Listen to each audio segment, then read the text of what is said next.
মাখরাজের কয় নম্বর পাঠ?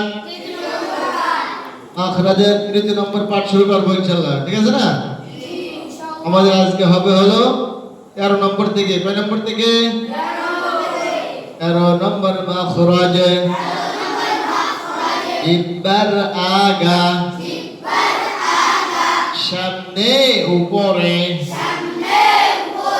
সামনে উপরের, দুই দাঁতের আগের সঙ্গে লাগাইয়া, দুই দাঁতের আগের সঙ্গে লাগাইয়া, ওয়াল ফা,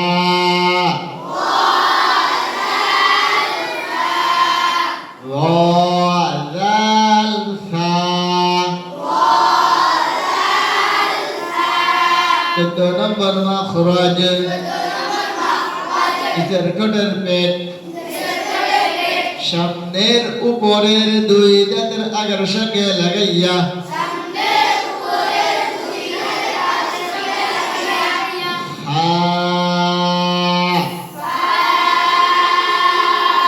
সবাই লাগান, জায়গায় লাগান, জায়গায় লাগান, ফা,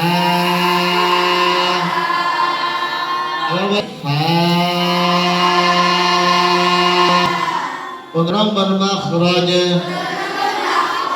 দুই ঠোঁট হইতে ওয়াও বা মিম উচ্চারিত হয়।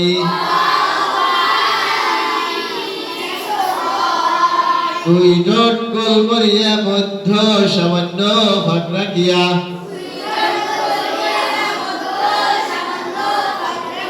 দুই ঠোঁট গোল করিয়া মধ্য সামান্য ফাঁক রাখিয়া,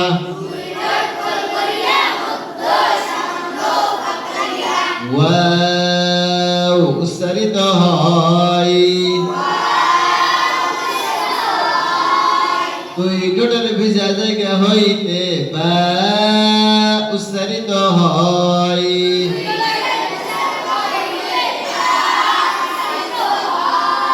দুই ঠোঁটের শুকনা জায়গা হইতে মিম উচ্চারিত হয়।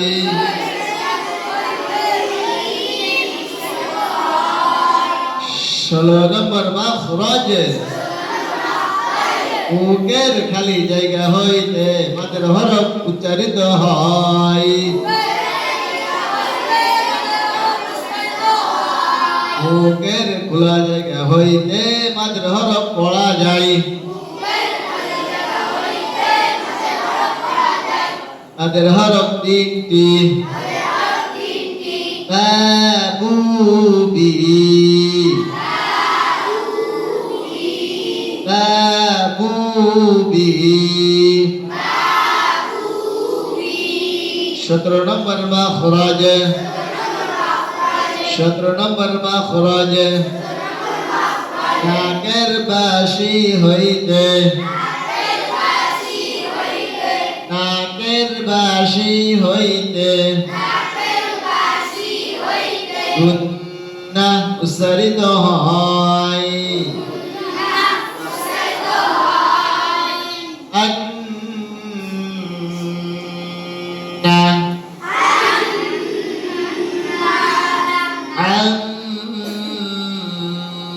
আম্মা,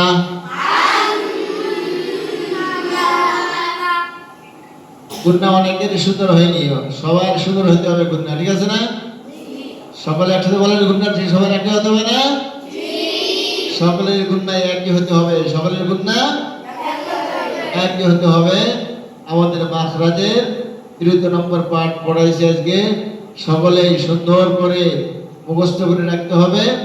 রেখেই এখান থেকে মাখরাজ থেকে নিয়ে আমাদের হরফ, হরফ উচ্চারণ যদি সুন্দর হয়ে যায় মাখরাজ থেকে, তাহলে তার পড়া সুন্দর হয়ে যাবে।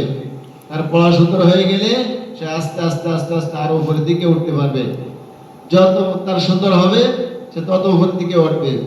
যার পড়া মাখরাজ থেকে বের হবে তত তার পড়া সুন্দর হবে। মাখরাজ থেকে বের হবে না, তার পড়া সুন্দর হবে না। এজন্য আমরা সবাই রাজি আছি তো মুখস্থ করতে ইনশাআল্লাহ? ঠিক আছে, আমাদের মাখরাজের 13 নম্বর পাঠ শেষ হলো।